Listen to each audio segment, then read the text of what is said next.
So, ano ang future ng ulam? Future ng ulam, magiging maganda to. Ano? Sa nakikita ko na, magiging maganda to. Kasi sa ngayon, marami nang nagiging interested. Okay to, magiging okay to. Maski walang support sa government, kaya to. Mas maigi pa, siguro. Dahil walang politika, lesser in corruption. Mahirap, sir. Mahirap talaga. Alam niyo yan. Napakahirap. Para may push mo yung isang project, you have to. Yeah. Hindi tayo ganun. Gusto mo bang matuto ng agribusiness, crops, livestock and poultry, aquaculture, at ma-inspire sa mga success stories? Agribusiness How It Works! As a YouTube channel, Agribusiness features entrepreneurs, farmers, organizations, OFWs, investors.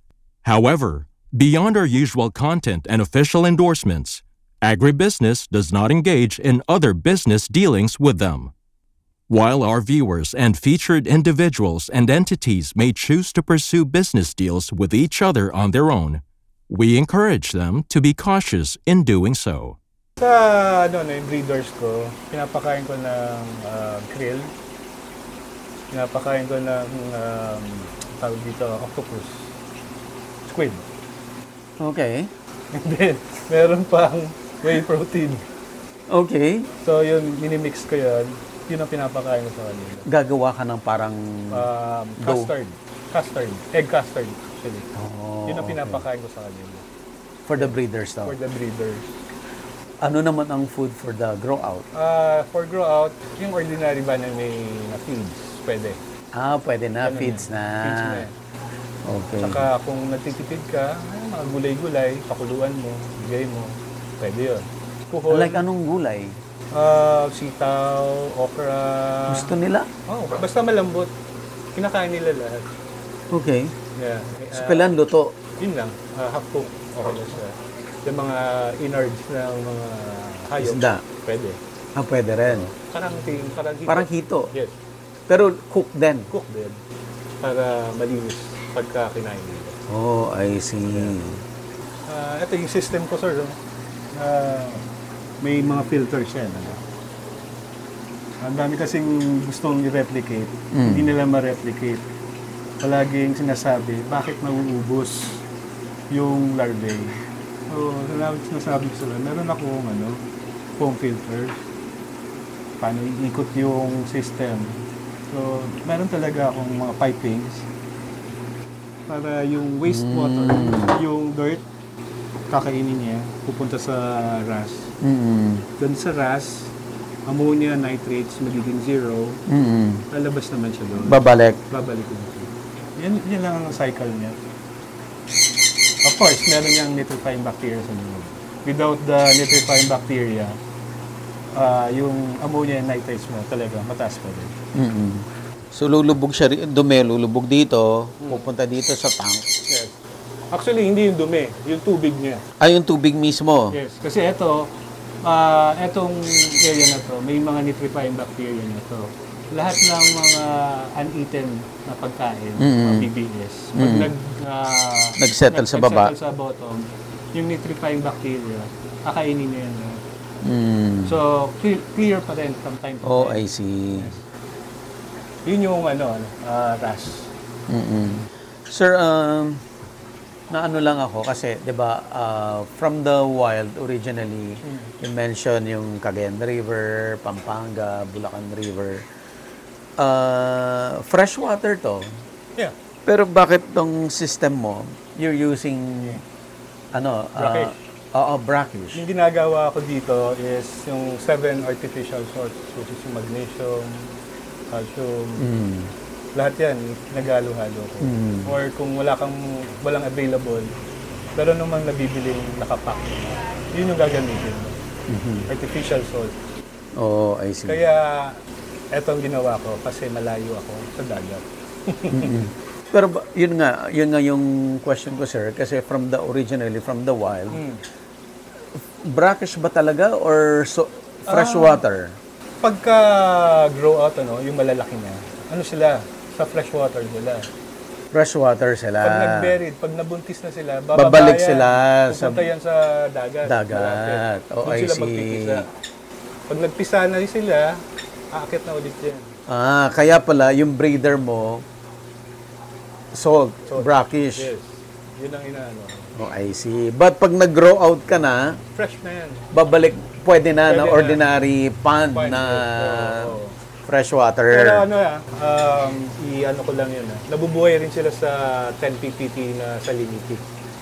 Yung mga ulam natin. Pero yun nga, kumbaga mabubuhay sila doon kung from PL stage, doon na sila nakatira. Nakatira. Pero kung PL stage, ibabato mo sa 10 ppt na water, medyo magiging stunted yung growth.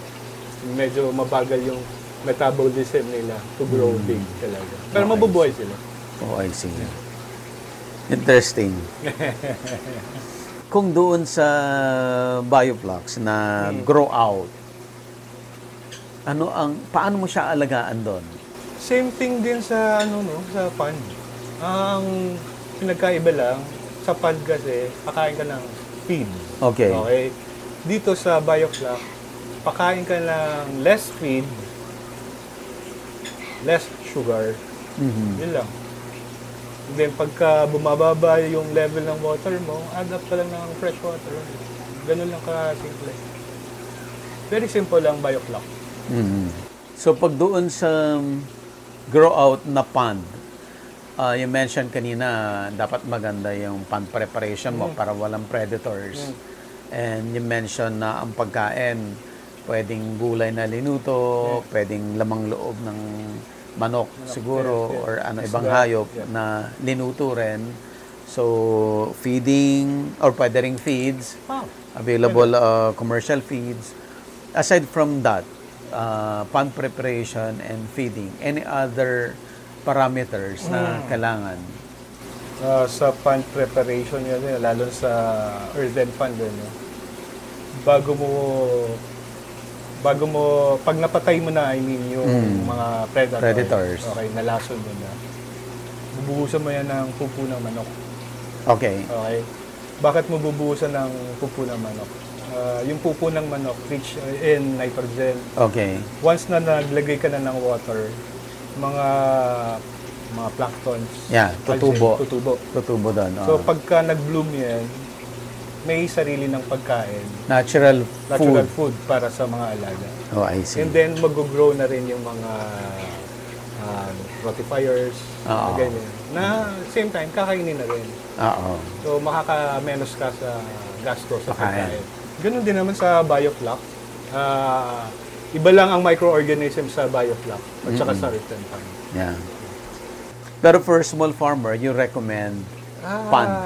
Pond talaga. Yeah. So kasi mahal magpagawa ng circular pond. Yeah. Lalo na concrete. HDPE liner. Pwede rin, liner. So para siyang vanillay na. Ganun. It so happen na yung Halala experimental farm, meron na talaga existing. Kaya nakachamba ako, mabait yung kapartner doon. Kaya okay ako din. Pero pwede siya sa circular tank na PP na plastic lang, walang problema.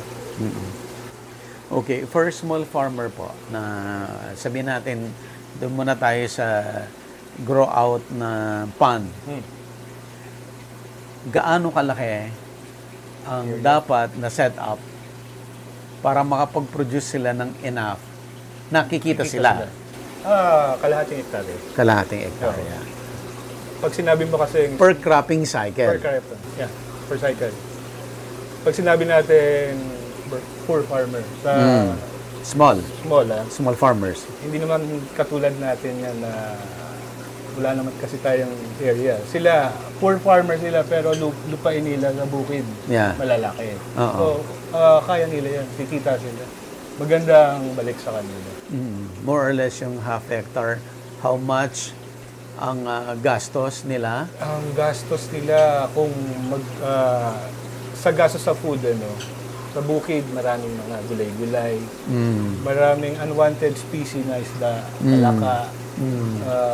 Pwede kang mag-grow sa pond mo ng algae, lahat. Yung pagkain, inputs mo siguro, gagastos ka lang mga 5,000 pesos. Talaga, sir? Per cropping cycle? Per cropping, oo.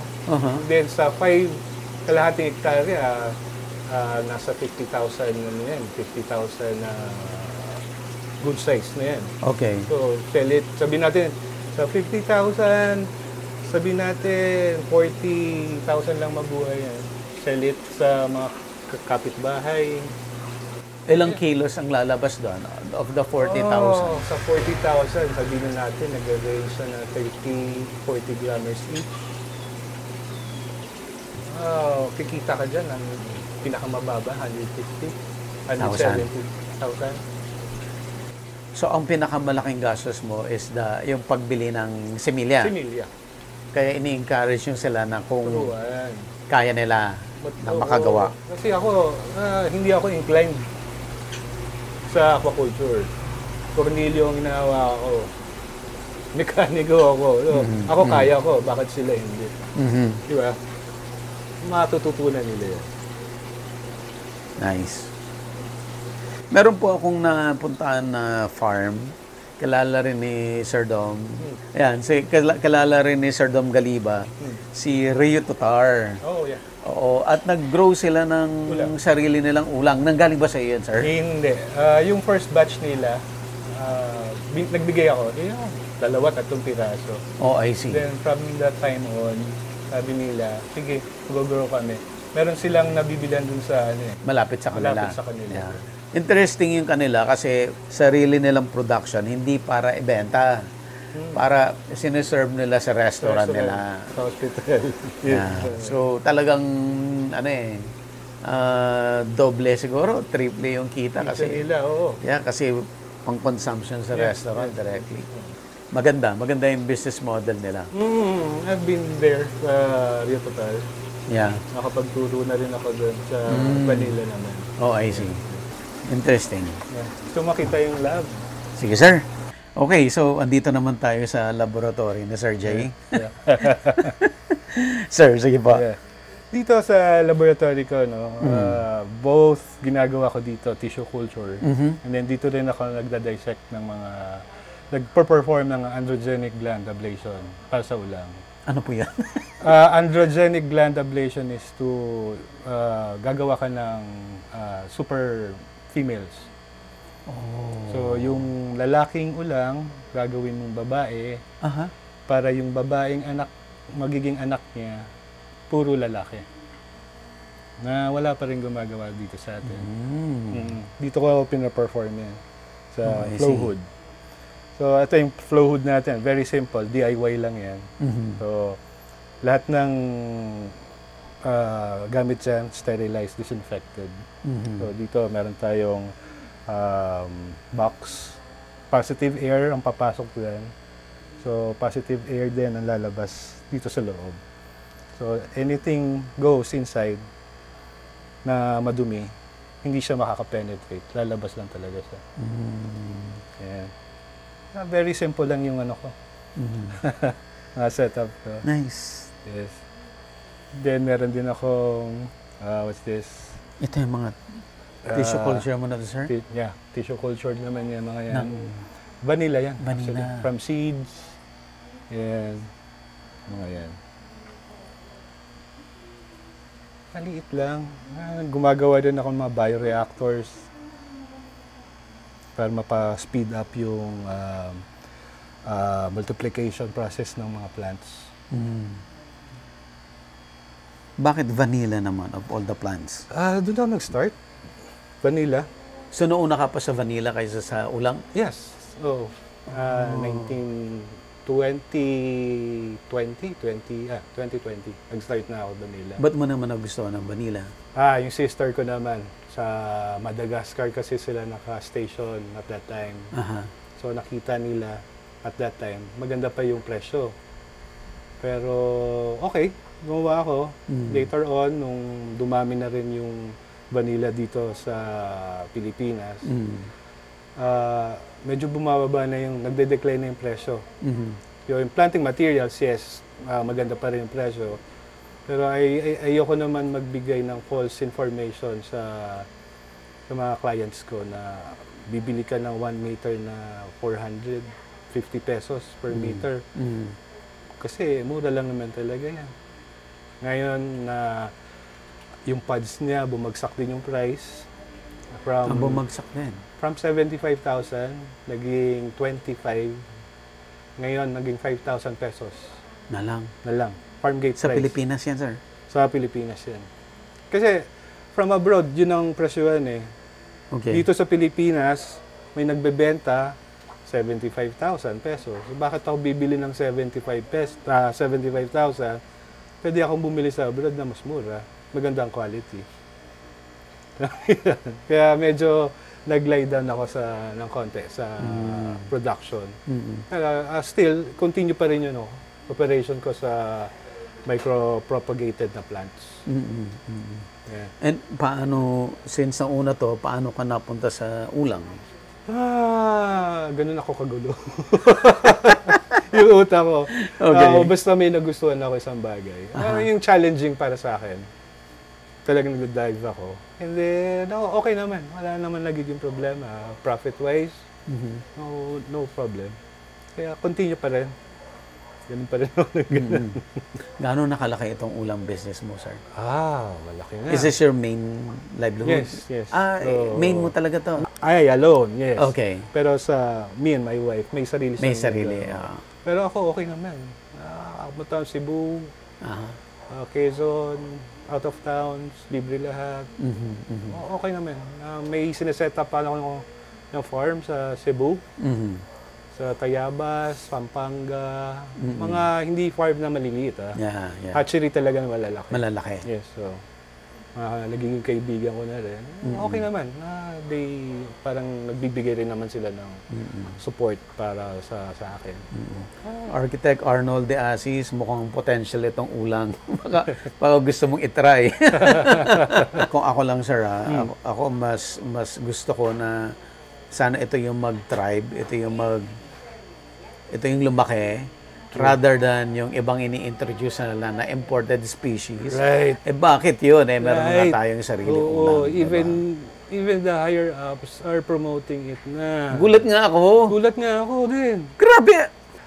Ang drawback lang nito, sir, 3,000 pesos per kilo. Mataas na presyo, which is good sa ngayon. Sa dami ng nag-aalaga, sa tingin kaya nila, ganun pala ng presyo. Babagsak. Yeah. Kawawa sila dahil nag-invest sila sa hatchery. Hindi nila naisip. Well, ganun talaga. Sana mapanood nila. Panoorin nyo, please. Please. Well, even Parang wrong direction yan eh. Yes.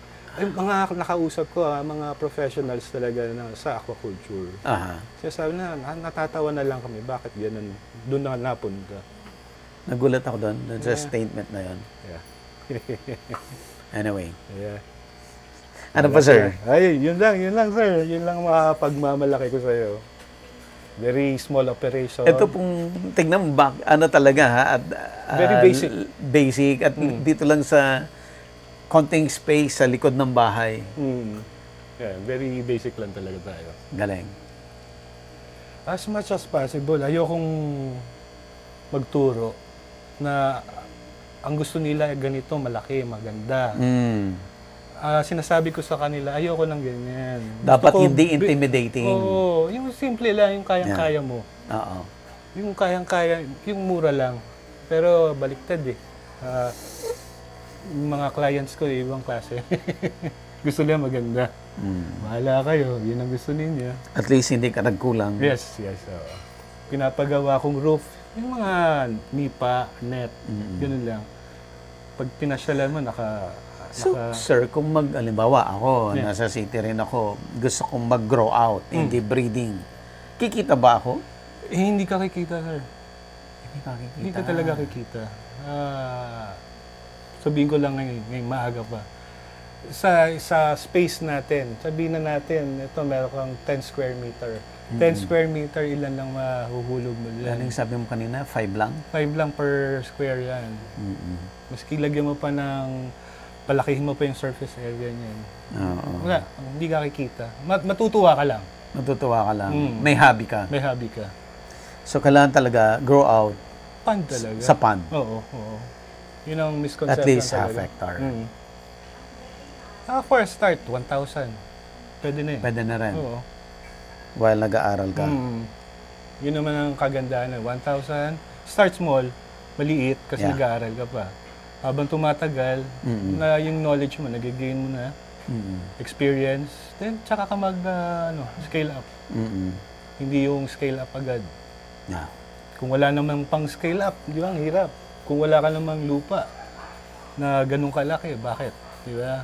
Kung ano lang existing mo, let's say 1,000 square meter, di doon ka mag-start. Pag kumita ka, doon. Magkano ulit yung puhunan mo for the 1,000 square meter? For the 1,000 square meter, In everything, food, pati yung similya. mas mura yon sa Similia. Sa 1,000 square meter, 10,000 pieces na post larvae. Okay.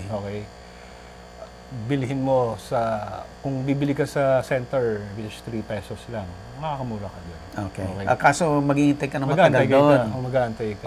Tapos na yung another cropping cycle. Tsaka ka lang makapag-umpisa. Kung mabibigyan ka, Oo. bibigyan ka naman siguro, pero Matagal. Yeah. business-wise. Sa pagkain, yun, gagawan mo ng remedyo para hindi ka magastusan. Like nga, mag-provide ka ng lablab, mag-grow ka ng lablab. Para wala kang inputs masyado sa pagkain. Yeah. Very less na lang. Para hindi ka gagastos sa isang buwan sa pagkain alone ng 2,000 to 2,500 pesos. Yun lang. So more or less, mga puhunan mo, 10,000 or less? Less. Less. At kikita yan ng how much? Sa 1,000, 10,000, roughly 70, 80. Ganda. Kung magaling ka pa mag-sales stock, di ba? At ilang buwan? 4 months? 4 months. At yung mga fast grower, pwede mo nang mabenta ahead of time, sir, no? Yes. Oo. Pero sir, 1,000 square meter, napakaliit. Yeah. Okay? I-ano na natin, consider na natin yun as, wag mo na ibenta as for consumption. Okay. Ibenta mo na lang as breeders. Mas malaki pa kikitain mo. Pag magbe-breeding ka, Yes, so. kung 1,000 square meter ka lang. Ganun lang naman.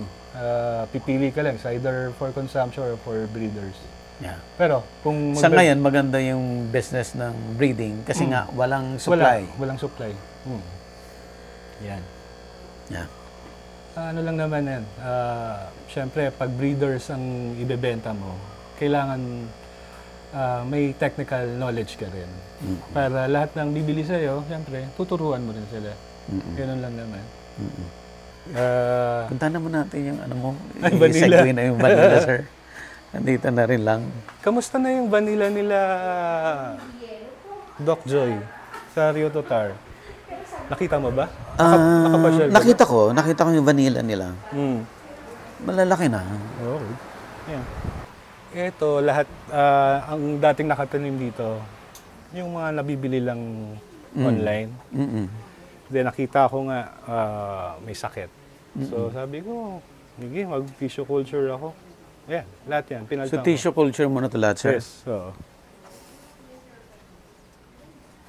Yan. Wow. Ito, ibang variety naman to. This is the Tahitian. Ang Tahitian, yung pods niyan, more on scent. Okay? Ginagamit yan sa pabango, soap, shampoo. Okay. Planifolia naman is more on taste. Ito, Yeah. for food to. For food naman siya. Although, pwede rin for food yan. Hindi ko makita yung difference. Okay. Ito. Planifolia, malapad. Malapad. Okay? Dito, Manipis. Manipis. Patulis. Ganyan lang siya. Yes. Yan. And meron din dito for, ano naman, for aesthetics. Ito yung nagva-variegated. Variegated naman siya. Pero ang bunga niyan, planifolia din. Yan. Cute. Imagine from this. Yan na siya. Tissue cultured. Galing. Tissue cultured. Nabibenta mo rin itong mga Oo. to. Pa sa mga eskwelahan. Sila ang magandang market, mga estudyante. Yes. So, nakakapagpabunga ka na, sir? Dito, once ko lang napabunga to. Kasi every time may nag-order sa mabilisan, nagpuputol ako. Pang cuttings? No, pang tissue culture. Pang tissue culture. Every time kasi magpuputol, yung ano niya, yung system niya, kumbaga, babalik ulit sa number 1. Uulit ka ulit. Okay. So, hindi mo pala dapat pinuputol. Putulan. Oo. Tuloy-tuloy lang. Tuloy-tuloy lang. Yung farm namin is in Bayugan, Saan yan? Mindanao. Saan yan? Bayugan. Mindanao, Davao, mag-travel ka pa. Okay. Anong province yun? Mga province yun, Norte. North Cotabato? South Cotabato? Malapit sa North, Cotabato. Hindi Bukidnon? No. Iligan kami, side kami ng Iligan. Okay. Nasa 1 Galing. hectare din. Puno ng yan? ng Vanilla. Oo. Vanilla, and then may falcata ng mga puno. Yan. Kumusta ang business mo, sir? Okay naman. Surviving. Nag-i-enjoy lang ako dahil marami kang nakakausap na tao. Marami kang natuturuan. Anong mga learnings mo? Alam mo yan, paano ka makibagay sa tao na, alam mo yan, na ito, papantayan mo, papantayan mo, be humble, mga ganun. Yung mahirap, makaintindi, pupush mo yung limits mo, para maturuan mo talaga sila. Yun ang goal ko eh. In Quezon, grade 6 student, pa-sulpot-sulpot lang, as in zero knowledge, tinuruan ko. Yun yung binitawan ko sa Candelaria, Quezon, hatchery. Hindi ko pa sila na kakausap. Pero okay na, nakakapag-produce naman sila. Imagine that, grade 6 student, kaya. Paano pa kaya tayo? Nice.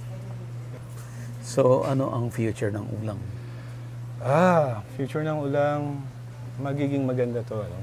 Sa nakikita ko na, magiging maganda to. Kasi sa ngayon, marami nang nagiging interested. Marami ng mga small farms like in Cavite, mga mayors doon, nakakausap ko. They're willing to go into aquaculture. Actually, first ito sa sa mga ATI institutions, sa TESDA, na i-introduce nila yung aquaculture.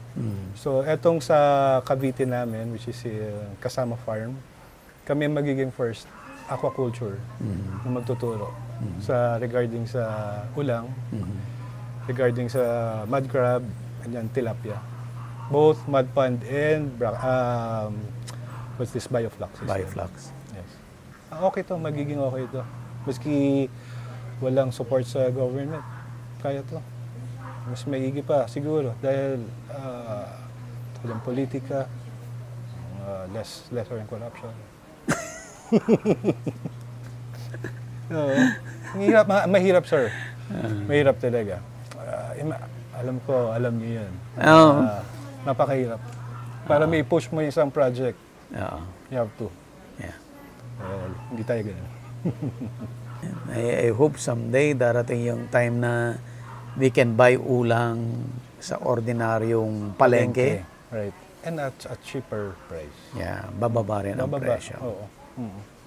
Yun naman ang aim eh. Make it available sa lahat ng market. Yeah. Affordable yung price. Huwag na masyadong mataas. Kailangan dumami yung player, isang malaking industry, maraming production, wag lang kakalabanin ng imported. Malabo. May imported ba? Wala. Hindi Wala. kaya rin. Sila hindi rin nila kayang Hindi mag-export. Doon pa lang sa kanila. Ubus kulang. din. Oo. Oh. Yun, masaya na sila doon. So Thailand, Vietnam, Masaya na sila sa Malaysia, kanila. Hindi sila okay na sila doon. Ayaw nila ipapasukin ng Pilipinas. Alam naman nila bakit nila ayaw pumasok ng Pilipinas. Okay. Okay? Ayaw natin, hindi natin kaya maglabas. Yeah. Kaya ng private entity maglabas. Pero alam naman natin bakit. Very sad. Yeah. Okay, sir. Promote mo naman, sir. Paano ka nila makukonta? Okay. Paano sila bibili? Yes. Nagtuturo po ako, no?